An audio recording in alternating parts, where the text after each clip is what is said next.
Gospod Macedoni, kakšne sklepe ste sprejeli na seji mestnega sveta in kako gledate na dejstvo, da se je mestni trg v Novem mestu spraznil kmalu zatem, ko so začeli govoriti ministri Golobove vlade?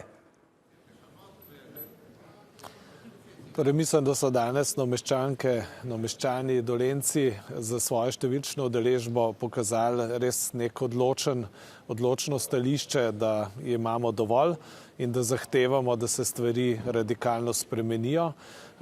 Mi smo danes v sklepih zelo sistematično povzeli od takojšnjih ukrepov na področju varnosti, torej prisotnost policije, spremembe v postopkih, tako preiskovalnih kot potem sodnih in tožilskih, ter seveda tudi tiste ukrepe, ki morajo biti v socialni politiki.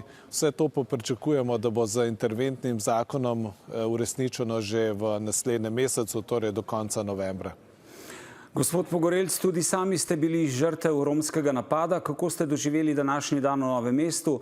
Sejo v mestni hiši s predsednikom vlade Robertom Golobom, obljube vlade, predvsem pa število ljudi, ki so se prišli pokloniti Acu in dejstvu, da so ljudje kmalu, ne potem, ko so začeli govoriti ministri, odšli iz mestnega trga in jih niso več poslušali, ko so predstavljali ukrepe vlade. No, najprej naj povem, da sem hvaležen vsakemu, ki je prišel v Novo mesto, tudi iz Ribnice, Kočevja in tako naprej. Skratka, vsak, ki si je danes vzel čas in izkazal to podporo in simboliko žal že pokojnemu gospodu Alešu Šutarju. Kako sem doživel samo sejo mestnega sveta, lahko rečem, da smo jo doživeli z nekimi mešanimi občutki, kajti premier, gospod dr. Robert Golob, predsednik vlade, je sicer obljubil kar nekaj zadev, s katerimi se načeloma tudi strinjam, oziroma kar je tudi cilj vsega tega, to je zajezitev kriminala, dati več pooblastil policiji in pa seveda tudi na področju tožilstva in pravosodja bo treba marsikaj izboljšati in pa pohitriti in pa seveda tudi potem še socialna politika, od tega, da se dogaja veliko kriminala med mladoletniki, do tega, da za mladoletnice, ki bodo rejevale, se pravi mladoletne, ne bo otroških dodatkov in tako naprej. Skratka, vsi ti ukrepe zelo pozdravljam. Se pa nekaj bojim, da je bilo danes to zgolj pomiritev nekih strasti in pa razočarjanja, če hočete, da pa bo čez 14 dni prišlo nekaj, kar bo potem zopet težava, oziroma bo to, kar smo danes sicer lepo poslušali in tudi se lepo slišalo, da ne bo čez 14 dni, kot smo že navajeni, kar nekajkrat je bilo, da so se stvari obrnile, da bo pa potem kaj drugače. Upajmo, da ne, in sem pozitiven. Hvala za enkrat. Še naprej oba ostajata z nami.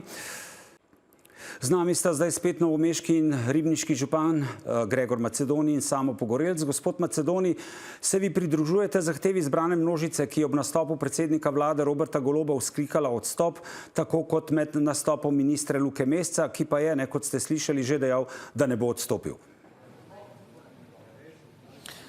Torej, prav gotovo je vlada objektivno odgovorna za neukrepanje v zadnjih 3 letih in pol. Vprašanje je, kaj odstopi rešujejo. V kratkem bojo volitve. Mislim, da bojo lahko volivci predvsem svoje povedali na volitvah. Predvsem pa mi pričakujemo, da bo država začela reševati probleme, ne glede ali je to ta vlada ali naslednja, ali bo to leva ali desna vlada. Problemi so tukaj in te probleme je treba reševati in država mora delovati.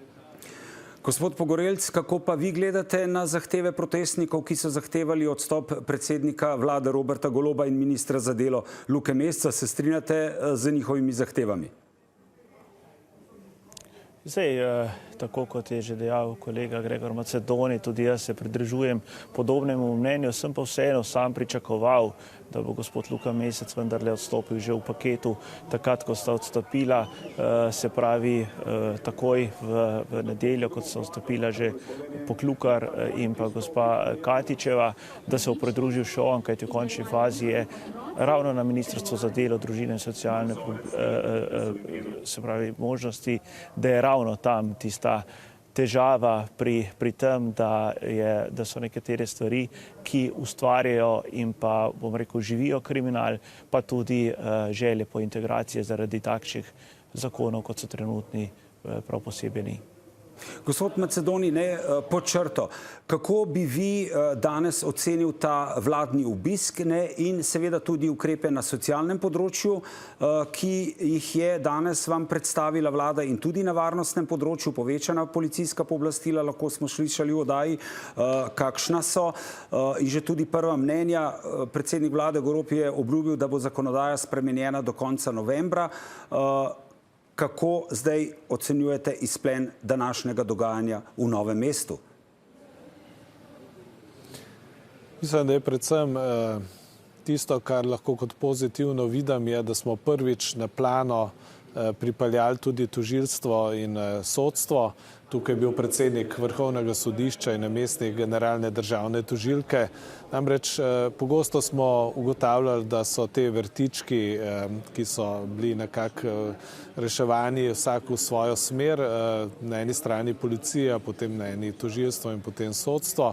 To je prav gotovo, da je danes najvišji predstavniki tako sodstva kot tožilstva so mogli odgovarjati pred javnostjo, so povedali jasne besede, da stvari niso okej, in so to tudi seveda mogli poslušati. Kar se tiče ukrepov s strani vlade, to, kar je danes najavljeno, je bilo res še par dni nazaj nepredstavljivo. Na nas je predvsem, da se ne bomo zadovoljili z obljubami, da bomo spremljali, da bojo novembra te ukrepi, ta zakonodaja res sprejeta, in predvsem, da bo na koncu tudi udejanjenja na terenu in seveda, da se bo to poznalo v naših življenjih. Gospod Pogorelc, kaj pa je po vašem mnenju najpomembnejše sporočilo današnjega dogajanja v Novem mestu?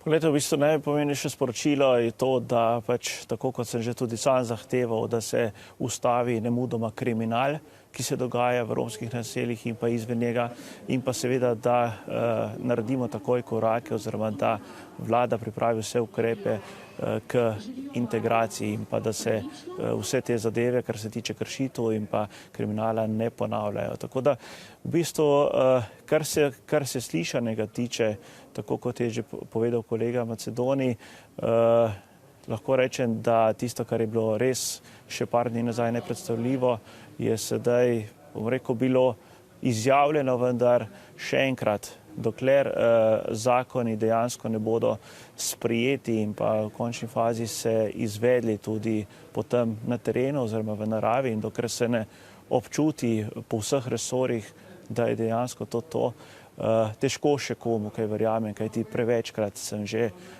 bil v teh zadevah, kar se tiče pri vladi, kar malce naiven. Gospod Macedoni, vi ste dali rok vladi, dokdaj naj bi sprejeli te zakone in tudi predloge, ki ste jih vi sprejeli. Če to ne bo uresničeno, mislim, da do konca novembra, ste dejali, kaj sledi? Torej, mi lahko z vsemi ukrepi, ki jih imamo tukaj, sporočamo. Predvsem mislim, da bomo zelo blizu volitvam. Mi bomo zelo jasno opozarjali na to, kaj je bilo obljubljeno in kaj je bilo tudi uresničeno. In mislim, da so volitve v demokratični družbi tiste, ki so seveda za take stvari najprimernejše. Najlepša hvala obima, da ste bila naša gosta. Hvala.